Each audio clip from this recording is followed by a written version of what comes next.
Hi everyone, my name is Mahi and welcome back to Close Encounters, the podcast. Hi everyone, it's Mahi and welcome back to Close Encounters. We are back with a new episode. Yay.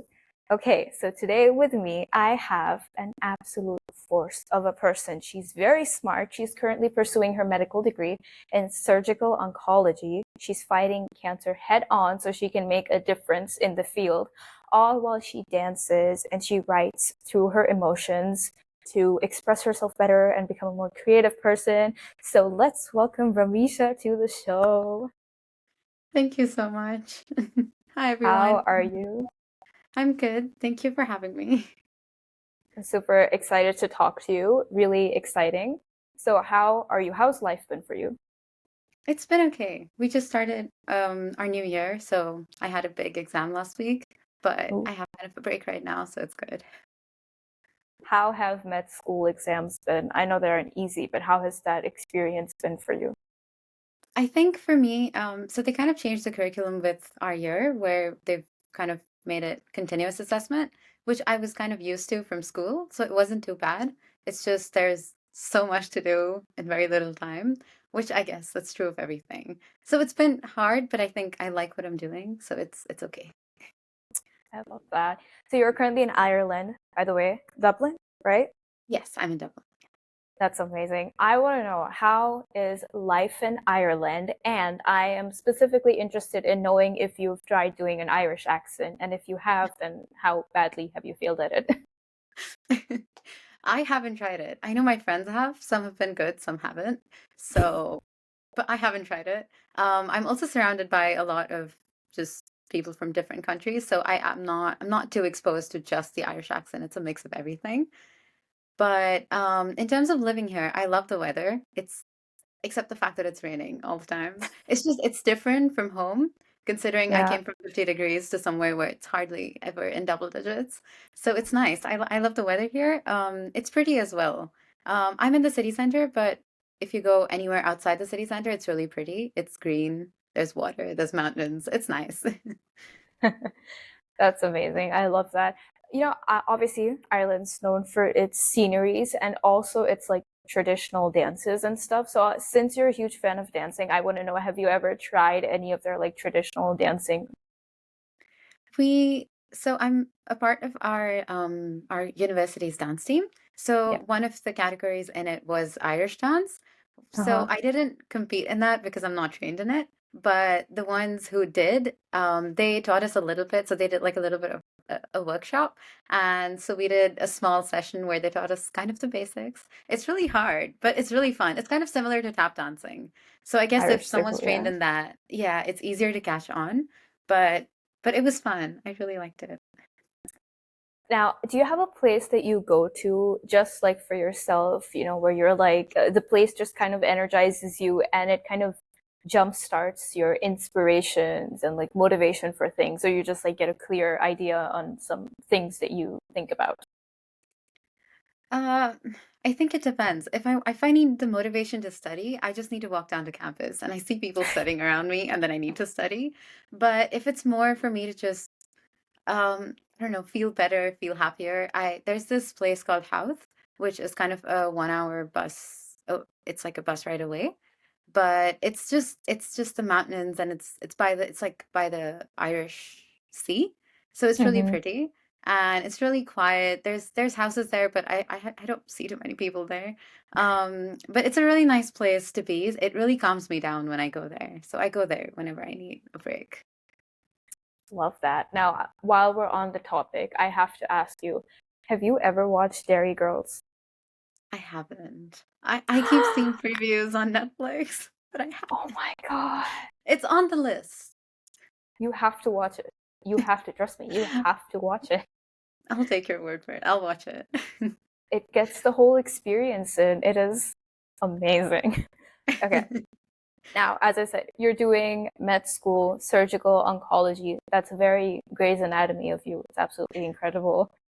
Now, I want to ask you, is this were you always that set on going to med school and studying, surgical oncology? Was there any personal experiences that sort of pushed you in that direction where you were like, this is what I want to do and help people out? So I think I always knew that I had one of two fields. Either I wanted to do medicine or I wanted to do kind of journalism, kind of the creative side. Oh yeah. But by around grade 9, I think I really, really wanted to just help people. And I think that's kind of what helped me choose medicine over journalism. And then within medicine, I always had interest in surgery. So I knew I wanted to do Hmm. surgery. It's just what field to pursue. And then in our family, we've lost a lot of relatives to cancer, including both of my grandmothers. And so I think just that experience, I think hearing stories from my mom about how she really misses her mom or about my dad's mom. And it's just, we've seen all of these different losses to cancer. And I kind of wanted to help people in that field because it feels like they are in such a helpless position where they know something's wrong with them, but they can't really change it. And if not being able to help them through surgical oncology, I at least want to make them happy in those last days, end of life, that Oh. period. So that's how I kind of set my goal as surgical oncology. So for you, what is the idea of making someone happy, especially if they're in a very terrible, like difficult situation as you described? What do you think you can do from your side to help them out that you think will like cheer them up, even if it's for a second? Yeah, I think it's it sounds really cliche, but I think even just talking to them, kind of Mm, letting them know that if they want to talk about something, you don't mind listening to them. Like, I know a lot of people, they feel like they're kind of wasting your time or that you have better things to do than just sit and listen to them. But I think making them aware that you're not just listening to them because you have to, but because you want to, I think that would go a really long way. And besides that, maybe just making sure they're comfortable. Whatever makes them happy is what I would want to do to make them happy. oh, love that. Now, let's talk a little bit about med school, like we have been, but let's talk more about like the school aspect of it. Now, give me some anecdotes about your experience in med school. What is something you've had to learn the hard way? Because obviously, med school isn't easy, it's very terrible. So, what is some lessons that you had to learn the hard way and that you're still learning? I think one of the big things that I very recently realized is that no matter what, it's like when we study the different systems of the body, Hmm. despite the fact that we might not want to specialize in obviously in all of those, we kind of need to know Yeah. something about everything, which gets a little hard when we have all of these hard exams, but they're on things that you kind of don't even like. So it gets hard to motivate yourself to study. But then I kind of understood the importance of when I have a patient come in, even if it's not a problem that I specialize in, I need to know what to or whom to refer them to, which is why I kind of need Yeah. to figure out what's wrong with them. So I think that would be a big thing that I recently learned. We also we go on placement, so we go to the wards, and we see all of these different cases. And I think realizing that one patient will not just have one problem, but they have so many comorbidities where we kind of need to know how to manage this problem, but also while making sure it doesn't make the other things worse, would be another Yeah. big learning that I got. Have you ever cried through like any of your classes or while giving your exams? You're just like, this is somehow worse than school. Very often. But I don't know. I think it's just every time I have a big exam and I'm panicking, I kind of just need to cry. It helps. Was it But always this way in like school as well? no, just I think a few days ago I was talking to my mom and she was reminding me how in school when we'd have exams and Yeah. we'd be going to school, so in the car we'd be singing songs and I'd be really happy and you wouldn't be able to tell I have an exam. But I think it's changed now, but it's not more so that I've just started panicking about exams. It's just there's so much to study. It's like in we have 10 questions but on 60 lectures. And so there's just so much that's condensed into those 10 questions. And so that's what kind of scares me a little bit where I'm like, what if the one thing I don't study is what they ask me? Oh my God, that's so true. I can totally relate to that because that's what Yeah. always happened in school. So, I mean, I think there's like a huge contrast between what both of us are doing. Me, unfortunately, I've reached to that point where we don't require note taking in class anymore. So you just Okay. go to class and you sit and you kind of fall asleep and then you just get up. But med school is it's a whole different level of, craziness. So what do you do to kind of like unwind? And do you think you've done anything that's kind of rebellious or a little bit crazy out of your comfort zone ever since you've started living in Ireland? Out of my comfort zone, maybe just because a lot of a lot of our events, like the society or club events, they happen in nightclubs or in pubs. And I'm not Mhm. used to that being from Dubai. We don't see that around, and I don't drink. So it was a new environment, and it was something I kind of so eventually when I got onto societies and their committees, I kind of had to be at those events, even if I didn't Mm-hmm. particularly want to be there, just because I was on the organizing team. So once I would go there, it became kind of a situation where I was like, okay, it's not as bad as I thought it was. But initially, it was kind of hard to get into it. But I know it's a big part of the culture here. So Yeah. I guess at some point, I kind of had to see it, experience it. So you've kind of adopted to that part of the culture, which I was really curious about, like the whole pub scene over there. I was kind of find a way to bring it up to you. Do you think it's It's exciting for you with like the whole scenario, or do you think you're kind of just you get overwhelmed easily because of how many people there are? It might be a little bit of both. I have my days where I'm social, but on other days I kind of just want to be at home alone. But I know with the pubs around, so there's multiple pubs on every street. Like you cannot miss them. But there you also see people start drinking in the afternoon. So Oh, there's always life. Like even if you go out at 3, there's the same number of people on the street as it would be at 9 p.m. Which hmm. is nice because then it doesn't feel empty or it doesn't feel really lonely outside. I think in my case, if I want to avoid that, I can just come home or I can be on campus. So it's a little bit of both. Sometimes it does get really overwhelming on days when I do not have social battery. Do you think you've ever had a moment where you're in class and you're just like really confused on what's happening? Maybe it's because of how your professor's teaching you, or you're just like really confused of your surroundings in general, or your just head's not in the right place. I think that happens quite a lot. Just more so when they teach something and then someone asks a question and I think about how did you even think of that? I didn't even register what the professor said. So that happens every once in a while. But I have realized as long as I'm kind of following along with what they're saying, I know that our professors are really nice where you could ask them the stupidest things and they would go over all of it in detail. So that's okay. So it doesn't feel like I will be left out if I miss out on something. It's just sometimes when I look at the people around me, it's kind of the inferiority complex. I get that. I totally get that. Which is funny because one time I had a math final and turns out the entire question was wrong. And I didn't even know the question was wrong until someone brought it up because I didn't know how to do it. And I was just like, how Um, did you get that? And all the smart kids were like, this is not right. This is wrong. And I messed it up. So it's fine. So I wanted to ask you, were you like a biology student in school by any chance? yes, I was. I did physics, chemistry, math, and bio. Oh, damn, you're smart, girl. Oof. So did you do did you have that lesson in biology where you just had to like dissect the frog or any of that stuff? We didn't. I know the years before us, they used to do that in the bio lab, but I Yeah. think after COVID, because I was at the end of grade 10 when COVID hit, and so in grades 11 and 12, when we actually would get to go and do all of that, we didn't go to the labs as much. The only thing we did in the lab was we extracted the DNA from strawberries, which I think is really cool.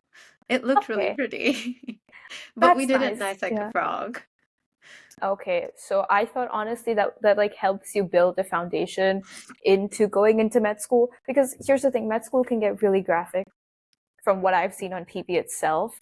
So what was your experience like for the first time seeing all those like graphic things? So in our anatomy room, we have these cadavers, and they told us all about it at our white coat ceremony, which is kind of how they officiate us getting into med Yeah. school. So they told us about it, but it's one of those things that you can't really imagine what you're going to see until you actually see it. So when we did go in there, it was a mix of excitement, nervousness, because we don't know what we're going to see. And there's also the smell of the formaldehyde, which makes a lot of us really uneasy. But I know when I went in, I was just maybe a little bit taken aback the first time I saw the actual body. But there were people around me that also fainted, which I've heard is a normal thing It is. for people seeing cadavers for the first time. I know a few people had that reaction, but I was luckily on the better side. I was just a little bit taken aback, but after that, I actually really started enjoying it. It just gave me kind of an insight into what I actually want to do because I knew I wanted to do surgery. So actually being able to dissect the bodies and being able to see Ooh, the organs was fun. ooh, ooh. What was that like? Your first time like doing that by yourself? Did you mess up or like did you get it right? Uh, I think it was easy to mess up considering I didn't know what I was doing. But so we have these retired surgeons that are assigned to us who teach us the actual technique. So they did teach us how to hold the scalpel and how to Hmm. actually do the dissection. It's just it wasn't as easy. And they also made it really clear to us that this when we have actual alive patients, it will be much harder. So we need to be able to do it on the cadavers if we want to do it in live. So I would say my first few times it wasn't the easiest. But eventually I kind of got the technique where it would be kind of default to hold it correctly or just Hmm. cut through it. So it was easier eventually. That's a lot of pressure. I don't think I wouldn't survive med school, honestly, because I like crack really terribly under pressure. It's either Oh, I do or I don't. So it's sometimes I'm like really good under pressure, other times I just not good.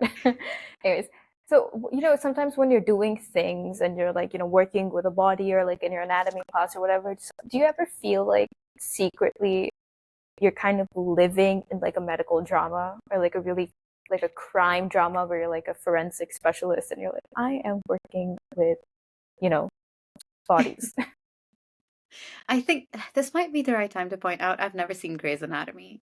I know It's everyone okay. here has, but but I have seen a few other medical dramas, Oh, and it's like it's those things where in the medical dramas they always seem to be having an emergency, and I've realized it's always. not always like that. Like sometimes things are kind of okay, um, but when we wear our scrubs and things like that, we feel really cool.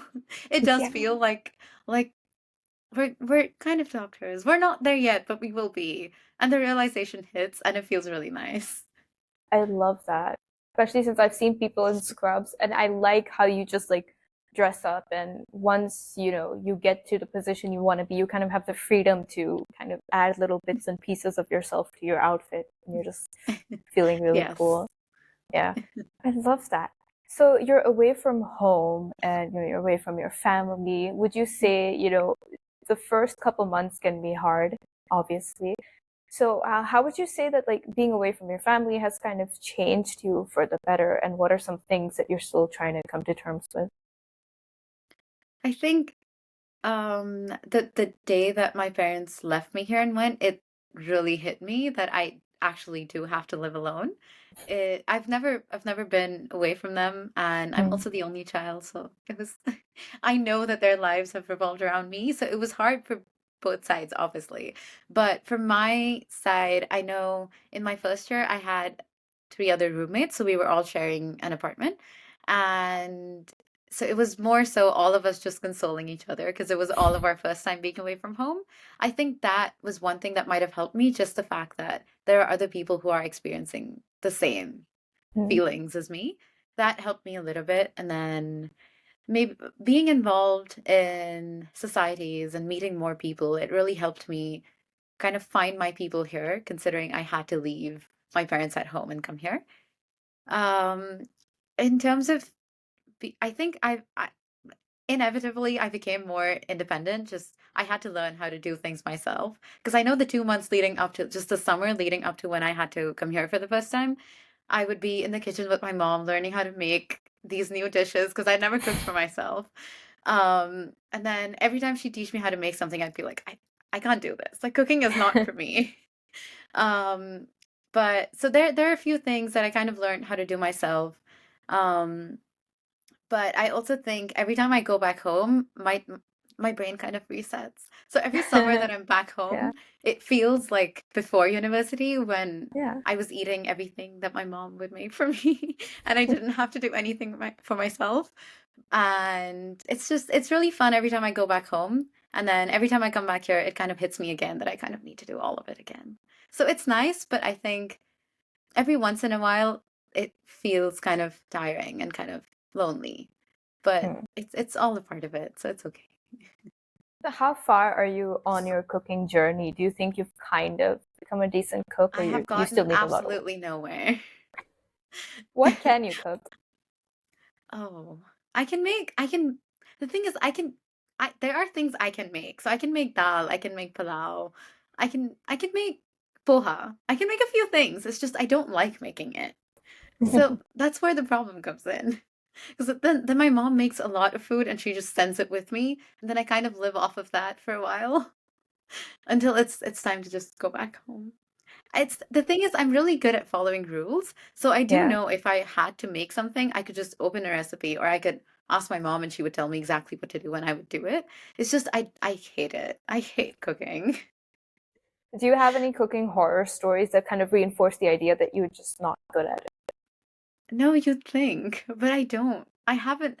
I think the fact that I just never cooked in my life, at least for for the 17 years of my life that I was at home, it was always my mom just cooking all of these different things that I would demand.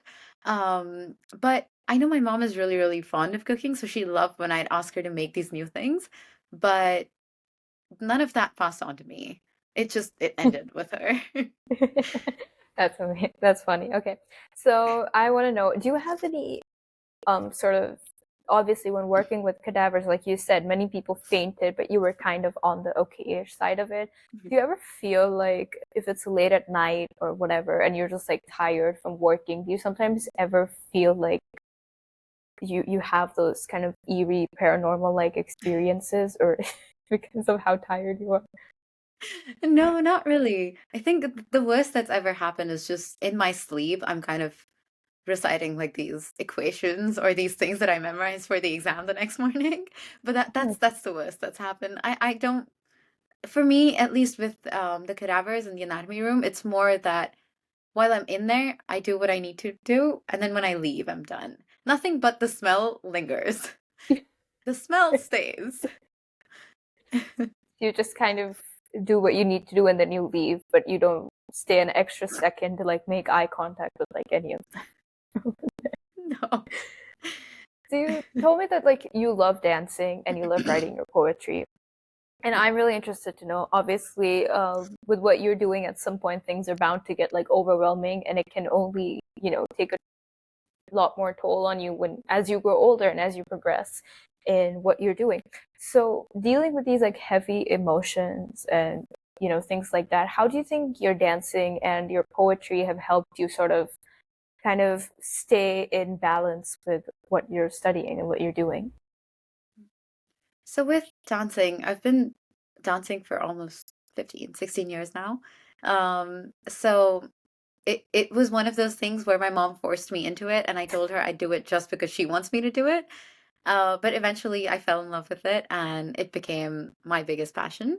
So even when I'm here, even if we have kind of workshops or if we have our dance team practices, it's something I really, really look forward to because I know the people around me, that a lot of them kind of look at it as something that is taking up their time and they Mm. have to leave studying to go and do that. So they look at it kind of as just one of the things they have to do, which I don't personally understand because I love it so much that I would give all the time in the world for dancing. And it also really helps me. It's kind of an escape from reality for me, where if I'm having a bad day or if I'm sad or if I'm feeling anything at all, I can channel all of it into my dance and it just makes me, it distracts me from everything else.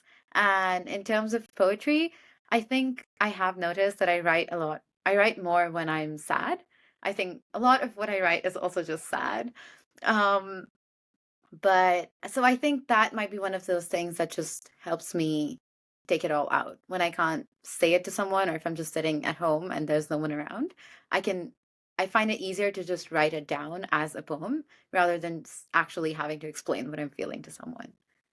So have you ever written while you were just like sobbing your eyes out and you're just like, Yes. right, right, right? Do you Yes. think, because I write poetry as well and I love it, sometimes unintentionally, like I don't realize it until I read it out loud for people, I realize that it gets a little too dark and I didn't even like understand it. Have you ever had one of those moments where you're just like, this might be a little too much?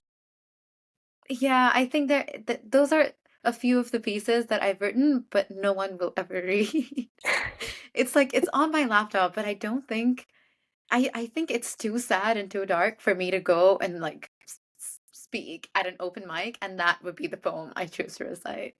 Because I know a lot of what I write is sad, but it still revolves around more relatable themes where if people Mm. are listening to me, they think, okay, this is sad, but I know exactly what she's feeling. So that's usually what I say out loud.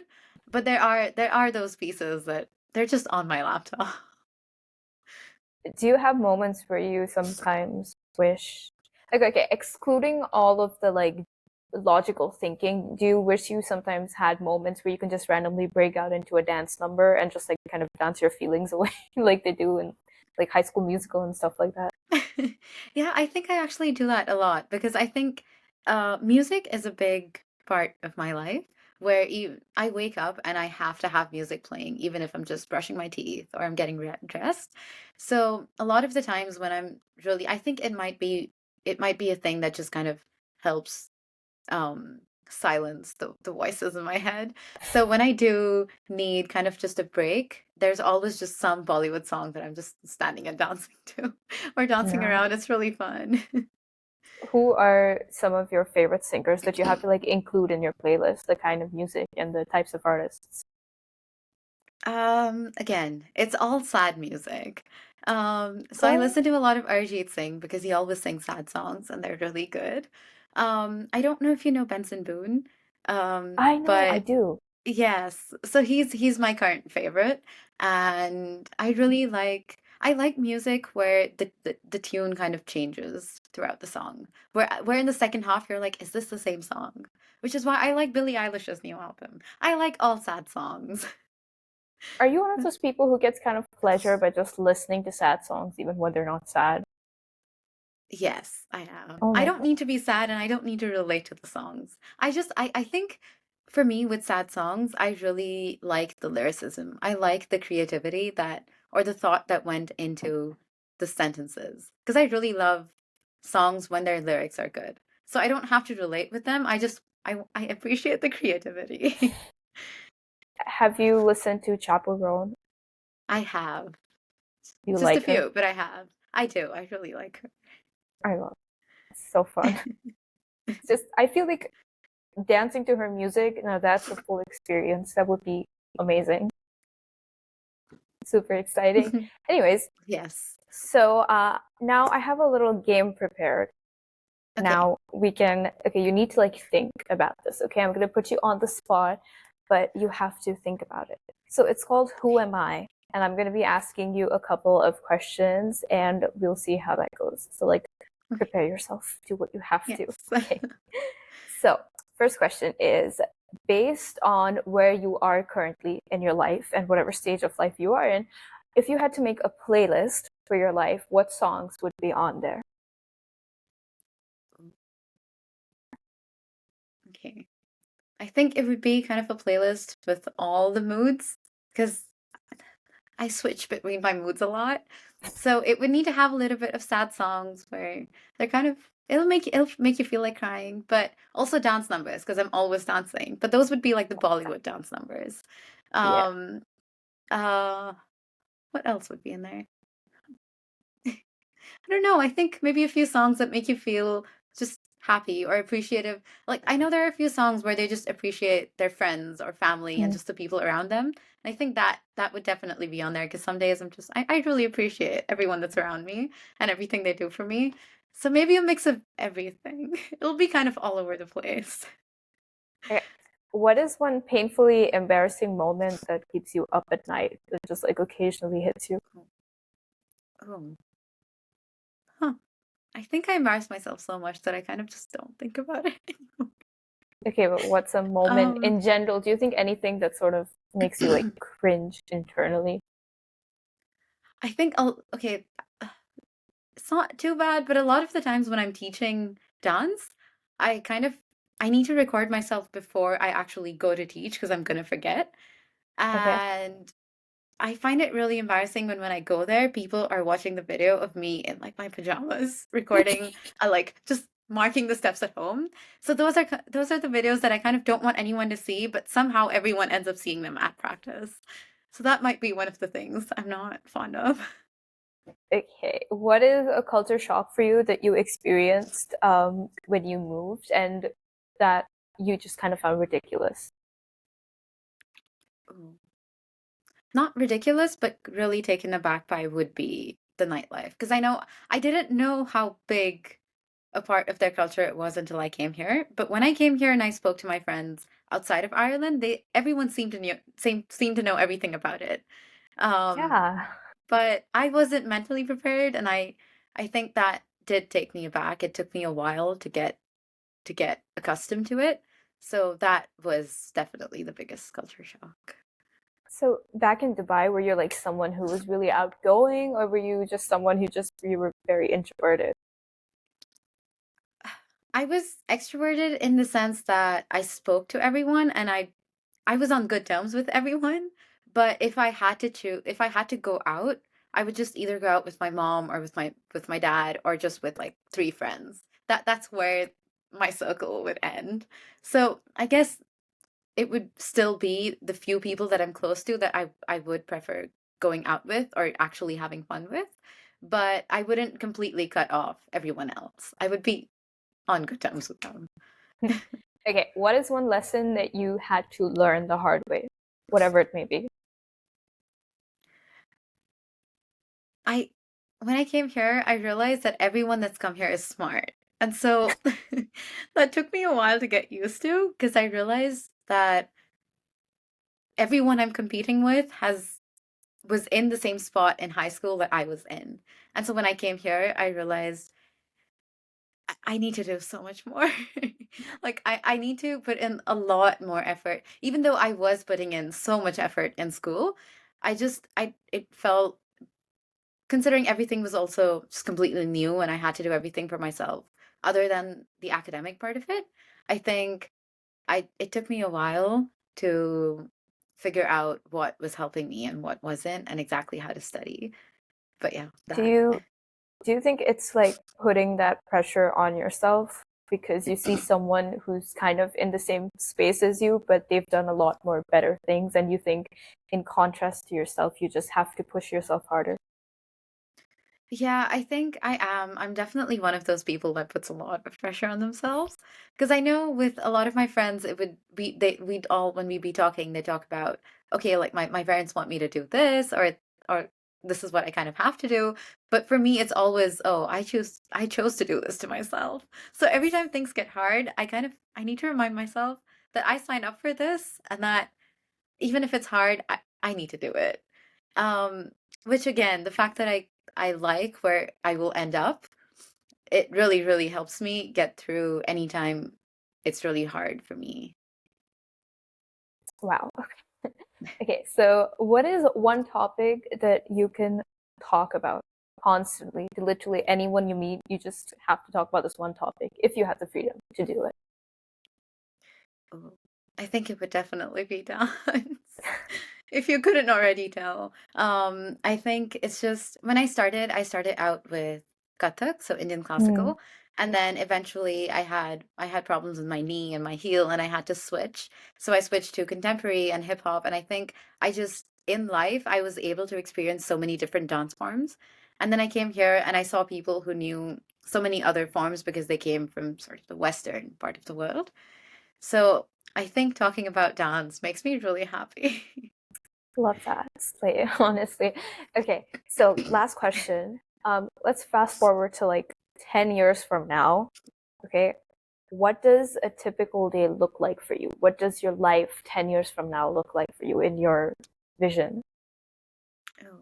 In my vision, I hope I'd be working in a hospital and I would want I kind of want a mix of both where I have consultations, so I'm able to actually meet patients and speak to them, kind of just understand what's going on with their lives. But I also want the surgical side of it where Mm. I actually get to perform the surgeries because that really makes me happy.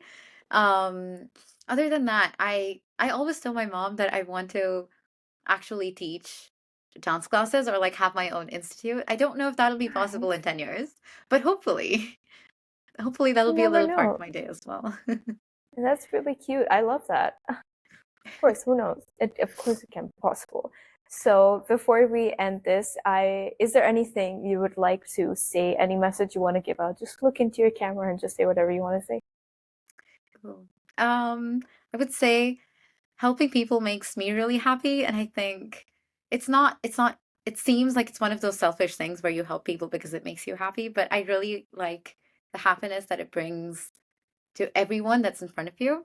So just smile, be nice to people, talk to them when you think they need someone to talk to. If anyone feels if anyone sounds like they don't want to talk but they still want company, just be with them and just make people happy. Oh, that's so sweet. Wow. Okay. So that brings us to the end of our episode. Unfortunately, I was having so much fun talking to you. So I want to thank you for being in our episode. It was so nice to hear some of your stories. And thank you all for watching. If you made it this far, really good job. And if you enjoyed the video, then, like and share and subscribe and comment and, all the fun things like that. And I will see all of you in our next episode. Bye bye.